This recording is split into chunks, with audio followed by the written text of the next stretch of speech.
السلام عليكم ورحمة الله في قناتكم حلويات البرايجية. دائما مع الحلويات الجديدة. اليوم جبت لكم بديل المول تاع الهلال، لأنه لي مول تاع الحديد راهم مقطوعين. على هذه جبت لكم البديل وهو مول البلاستيك. راح يجي بزاف بنين يا البنات، طعمه روعة روعة روعة. هذه الوصفة لازم تجربوها، وإذا ما جربتوها دوك احتفظوا بالفيديو وجربوه في أقرب وقت إن شاء الله. وصفة تستحق التجربة، بواحد الحشو يجي كيما النوقع بزاف بنين.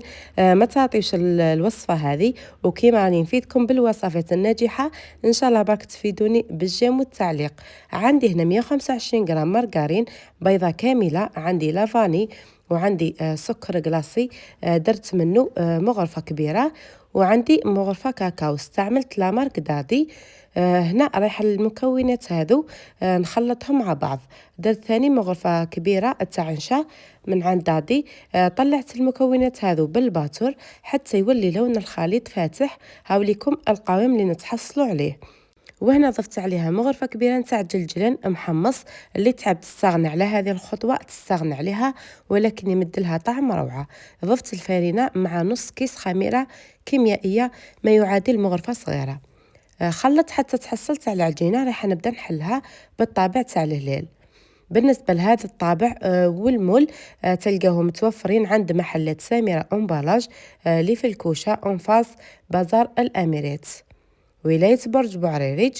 هنا أول حاجة راح نطبع بهذا الطابع، راه يجيب نفس الحجم نتاع المول هذا تاع البلاستيك، ويكون رخيص، يعني السومة تاعو ماهيش غالية. هنا شوفوا، حلوا العجينة بسمك متوسط، حطهم فوق ورق الطهي. هنا حاولوا تهزوهم غير بشويه باه يبقاو محافظين على الشكل تاعهم. دخلوهم يطيبوا من التحت، وشعلوا لهم شويه برك من الفوق على 180 درجه. نروحوا هنا لهذاك الحشو اللي يجي بزاف بنين. درت نص كيس نتاع السكر، حطيته يذوب، نار تكون شويه قليله. هنا لازم تبقاو تحركوا في هذاك السكر حتى يذوب، هكذا باه ما يتحركش معاكم. بمجرد ما يذوب ضفت له هنا 100 غرام كريمه سائله. كنت سخنتها شويه وبديت نخلط. هنا ابقاو تخلطوا حتى تندمج المكونات. بعد ما تندمج مليح راح نضيف عليهم مغرفه كبيره نتاع المارغرين، حوالي 40 غرام زبده او مارغرين. نحاول نذوبها مليح مع هذاك الخليط.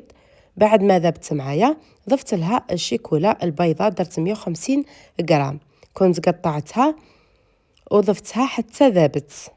هنا شوفوا القوام اللي تحصلنا عليه، يعني الحشو هذا راه بزاف بنين، يصلح لجميع الحلويات.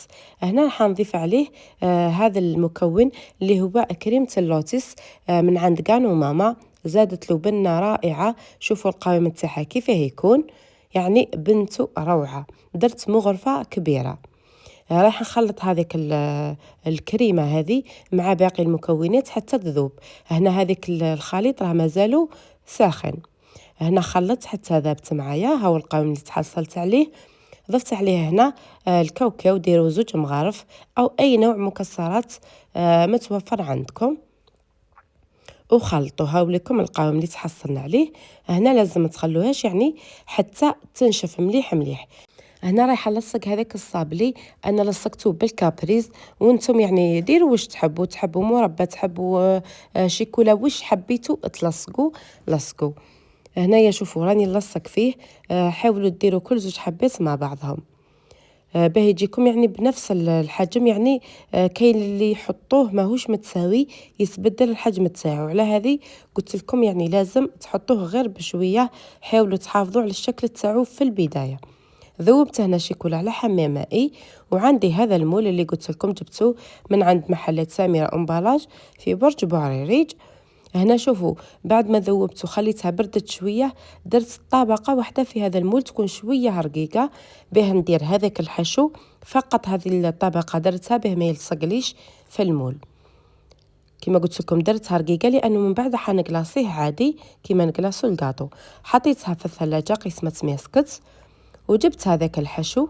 كان شويه برك برد، يعني ما تخلوش حتى يبرد، لانه اذا برد بزاف راح يتماسك. اذا شتوه يعني برد لكم بزاف سخنوه شويه برك فوق النار. وبعد ما حطيتهم زدت عاود دخلتهم للثلاجه حوالي 10 دقائق للمجمد، وراهم يتنحيو معايا بكل سهوله. هذا هو دور الشيكولا كي درناه في المول باش تصنع معنا بسهولة. راهي طبقة يعني رقيقة بزاف. حطيتهم فوق هذاك الكاطو يعني بلا ما تلصقوهم، حطوهم مباشرة وبعدها دوك نكلاصيوهم كيما نكلاصيو الكاطو العادي. هنا درت 200 غرام شيكولا، ضفت لها 2 مغارف كبار تاع الزيت، كنت ذوبتها على حمام مائي. هاي لكم النتيجة.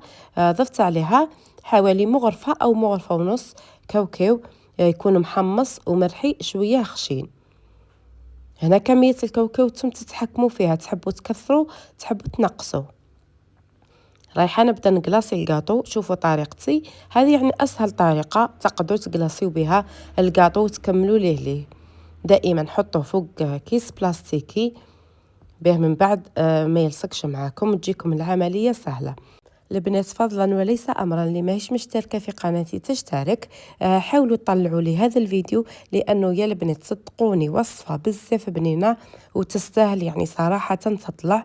نتمنى اي وحده تشوف هذا الفيديو تخلي لي جيم وتخلي اي تعليق هكذا باه يطلع الفيديو لكل المشتركات وان شاء الله كامل يستفادوا. هنا شوفوا كي حطيت الكاطو حاولوا تمشيوه فوق هذاك البلاستيك بهذيك الشيكولا الزيادات ما يلصقوش من تحت وتجيكم الخدمه نظيفه.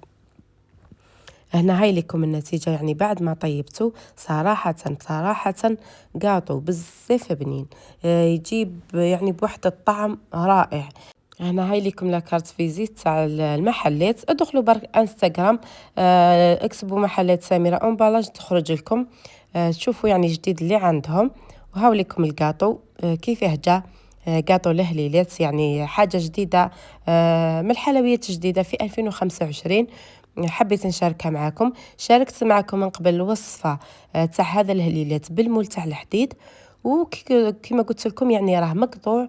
اللي ما شريوهش في البداية راه يعني مكاش في المحلات. على هذه حبيت نشارك معكم بهذا المول. شوفوا هنا كي قسمت معكم حبه كيفاه جات يعني صراحه جاء يذوب في الفم. احتفظوا به يعني في علبه بلاستيكيه ويبقى لكم طري اطول مده ممكنه. شكرا، ونتلاقاو في حلويات جديده ان شاء الله.